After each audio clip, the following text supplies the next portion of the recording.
আমার কোনো সম্পত্তি লাগবে না, আমি কিচ্ছু চাই না, আপনাদের ভালোবাসা চাই। প্লিজ আমাদেরকে দূরে রাখবেন না, কবরের পাশে দিয়ে প্লিজ। তোমার কি মনে হয়েছে আমরা সম্পত্তি চাই? আমার ভাইটারে আমার কাছ থেকে ছিনিয়ে নিছে মাত্র 1 বছরের ভালোবাসার জন্য। একজন মানুষ কি করে এই সম্পর্ক ভুলে যেতে পারেন? তোমার মায়ের উপরে আমার রাগ ছিল, আমি তোমাদের সহ্য করতে পারি নাই। তোমার চাচা কিছুই বুঝায় বলতে পারেন। তুমি যখন আসছো তোমার চাচা ভাবছিল আসবে না, তারপরও তোমরাই ছুটে আসছে তোমার এক নজর দেখাচ্ছিল। যখন তার ভাইয়ের কথা মনে পড়ে গেছে সে আবার পালিয়ে গেছে, কিন্তু দিন রাত খালি তোমার খোঁজ খবর করত। তুমি যখন রাত্রে ঘুমাও একটা মশা যেন তোমার কামড় দিতে না পারে বারবারে কয়েল দিয়ে পাঠাইতো, রাতুরের যেন একটা মশা না কামড়ায়।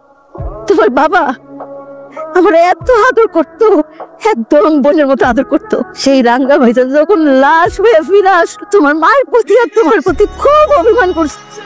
তুমি যখন চলে যাও। রাতুল, তোকে একবার গ্রামে যেতে হয় যে, তোর দাদি ফোন করেছিলেন আমাকে। তারা কেন ফোন করবে? তাদের সাথে তো আমাদের কোনো সম্পর্ক নাই। না রক্তের সম্পর্ক তো কিসের রক্তের কথা বলছো না তুমি? এত বছরে যারা আমাদের একটা আবার খোঁজ নেয় না, তাদের সাথে আমাদের কিসের সম্পর্ক? তো উনি অসুস্থ, এই ঈদটা সব নাতি নাতনিদের সাথে করবেন। কি রিয়েলাইজেশন আসছে? এভাবে বলতে হয় না। যে মানুষগুলো আমার বাবার আর আমার মায়ের বিয়ে মেনে নেয় নাই, মানে তুমি তো নিশ্চয়ই যাচ্ছ না। আমাকে যেতে তো বল।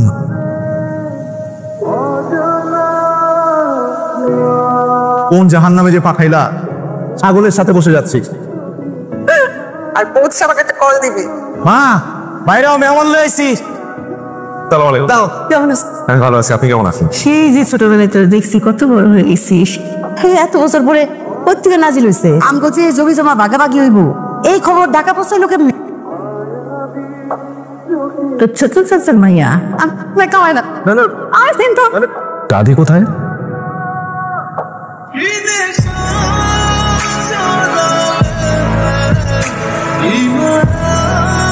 ঘরটা পূর্ণ হইল। রাতুল ভাইয়া, ঢাকা শহর নাকি অনেক সুন্দর, আমার না খুব ইচ্ছা ঢাকা শহর জায়গা পড়বো।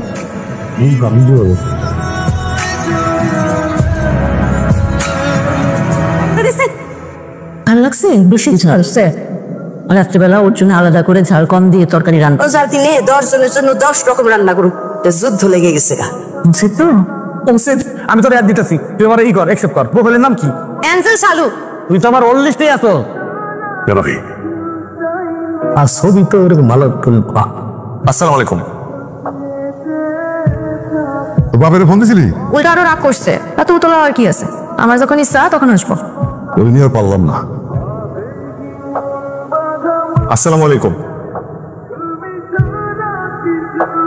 এই যা চল দাদিকে যাই বলে দে। কান্দেন না আম্মা। আম্মা কি হয়েছে? কেন জানি মনে হইতেছিল আমি যেন আমার রমিজের হাতটাই ধরে আছি। চলে যাচ্ছ কেন? একটু কাজ আছে ভাবি। তোর জামাই যে রাতুলের দেখলে এরকম এড়ায় যায়। এরাই বলো তো কি করবো, এত বছর কই আছিল। আমরাও কি খোঁজ নিচ্ছি? যাও তুমি খোঁজ নাও, তোমার এত দায়িত্ব। আর তুমি দরজা কে নেবে না? কিছু দেখলো কাউরি কিচ্ছু করবো না। তুই তো ওখানে গিয়ে আমাকে ভুলে গেছিস। আর মাত্র 2টা দিন, যেমন চলেই আসবি। কিভাবে যে টিকবো? জীবনে রক্তের সম্পর্ক কি খুব গুরুত্বপূর্ণ?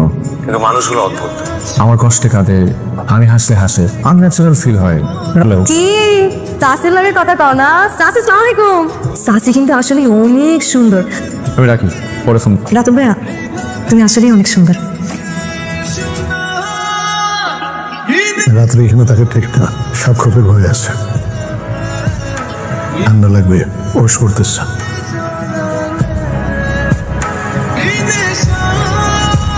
সঙ্গে সেহরি খাই। কি খাও না খাও কিছুই তো জানি না। আমরা যা খাই তাই খাবে, এত তুলু তুলু করার কি হলো গো ভাবি? চুপ করো। চুপ করবো কেন? কি কারণে আসছে সেটা কি আমরা কেউ জানি না? ওকে আমি আসতে বলছি। জি আম্মা। কিছু মনে করো না ভাই, খাও খাও। তোর একটা ফাফর মানুষ তো পেয়াদো, ওর যদি কিছু হইতো সাঁতার জানে? আমি আসলে সাঁতার জানি না। হয় আসো দাদু ভাই, পাঞ্জাবি। আমি তো ঈদের পাঞ্জাবি নিয়ে আসছি ঢাকা থেকে। এখানে পায়জামা আর জুতো আছে। এর দরকার ছিল না। সকল দিয়েই তো দিছি, তোমার তো হক আছে। একটু লজ্জা লাগতেছে, মানে আমি তো আপনাদের কারোর জন্য কিচ্ছু আনি নাই। ঢাকা গিয়ে কিনা পাঠাইবা, আমার জামা কেনার আগে কিন্তু হোয়াটসঅ্যাপে ছবি দিবা। মুখে কিচ্ছু আটকায় না। ঢাকায় যে আর জীবনে এইখানে আসে কিনা সন্দেহ। তাহলে এইটা দেন, নীলটা বাদ দেন। তো বিলটা করে দেন ভাইয়া। বিল দেওয়া লাগবে না। টাকা দেওয়া লাগবে না কে? না, চাচা দিয়ে দিয়েছে। চলো আমি করি।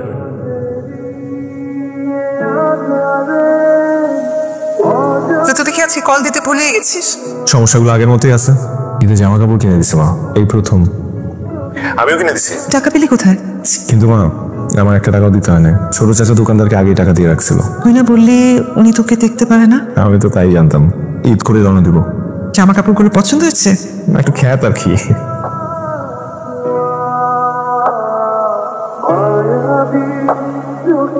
পছন্দের প্রশংসা কিন্তু করতে হবে ভাই। তোর শার্টটা যা হয়েছে রে ভাই। আমার কোন শার্টটা? কেন শালু দেয়নি তোরে না? ওর মাটির ব্যাংক ভাইয়া ওর তাড়াহুড়া করে শার্ট কিনে এলো, তোরে দিব দেখা নিজে সমস্যা নিয়ে দিচ্ছ মাদান। আল্লাহ আমিন। আসসালামু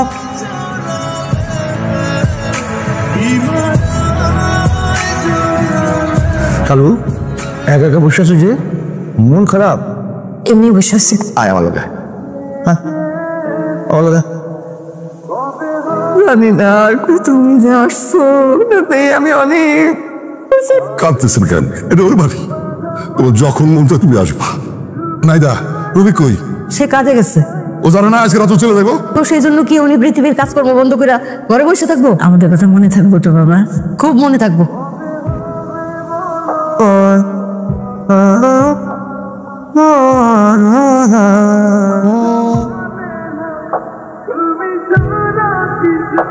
কিরে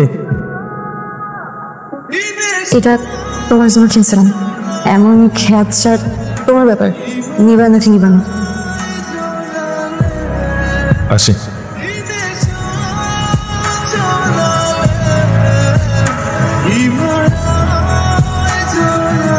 রাতুল ভাইয়া উঠো, অনেক বেলা হয়ে গেছে। পুরো শানু। আমি এখানে আর কতক্ষণ ঘুমাবি? ওখানে কি কি হলো কিছু তো জানলাম না। ঈদের নামাজ পড়বো না? না লাগবো না। রাতুল, আজ ডালি ডুবাচ্ছিস কেন? কি কি? আমি তো প্রেম প্রেম গন্ধ পাচ্ছি।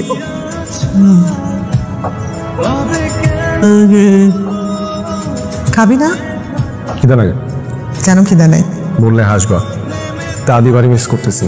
মানুষগুলো একটা মায়া, যদি একটা মায়ার জালে আটকায় ফেলছে আমাকে। ছোট চাচা না কেমন জানি আচরণ করে আমার সাথে, কিন্তু মানুষটা খারাপ না। এটা হলো রক্তের সম্পর্ক বাবা। সবাইকে মিস করছিস নাকি শালুকে একটু বেশি মিস করছিস? সবাইকে মিস করতে আমার। তাহলে একটা কল কর। দেখো দেখো কে ফোন দিছে। আসসালামু আলাইকুম দাদি। কি ভাইয়া, একটা ফোন দেওয়া লাগে না? হ্যাঁ, টায়ার্ড ছিলাম। মাই কই তোমার? পাশের রুমে আছে, কথা বলতে চাই তোমার সাথে। দাদি এই যে মা। আসসালামু আলাইকুম আম্মা, কেমন আছেন আম্মা আপনি? তুমি যে আসলা না। আপনি তো আমাকে আসতে বলেন নাই। রাতুলের দাদা যে ভুল করছে, আমি সেই ভুলটা শুধরাতে চাই। তুমি আসো মা। দাদি আমরা আসতেছি।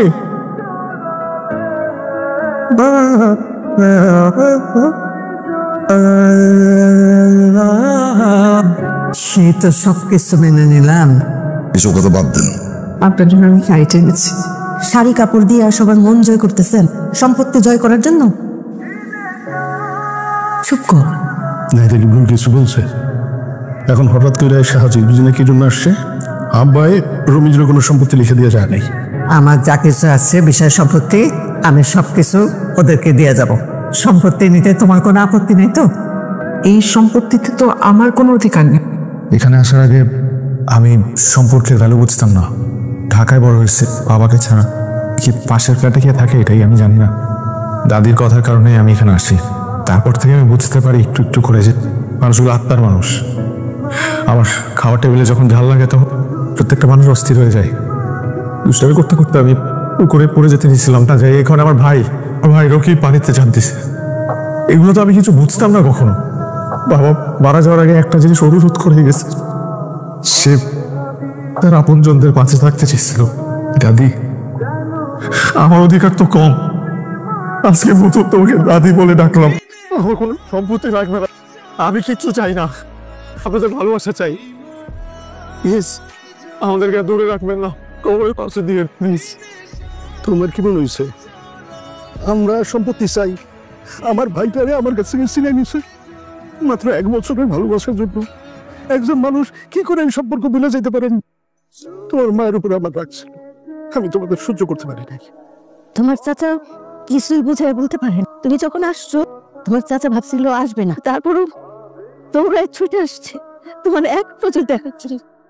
যখন তার ভাইয়ের কথা মনে পড়ে গেছে সে আবার পালিয়ে গেছে, কিন্তু দিন রাত খালি তোমার খোঁজ খবর করত। তুমি যখন রাত্রে ঘুমাও একটা মশা যেন তোমার কামড় দিতে না পারে বারবারে কয়েল দিয়ে পাঠাইতো, রাতুলের যেন একটা মশা না কামড়ায়।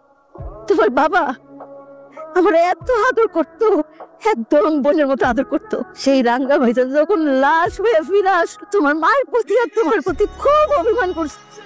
তুমি যখন চলে যাও আমি তো অত কিছু বুঝি না, একটা জিনিস বুঝছি, আমার ভাতি যেহেতু আপনি ওর জন্য মানুষ করছেন, ওরা দেখে আমার বাইরে করছে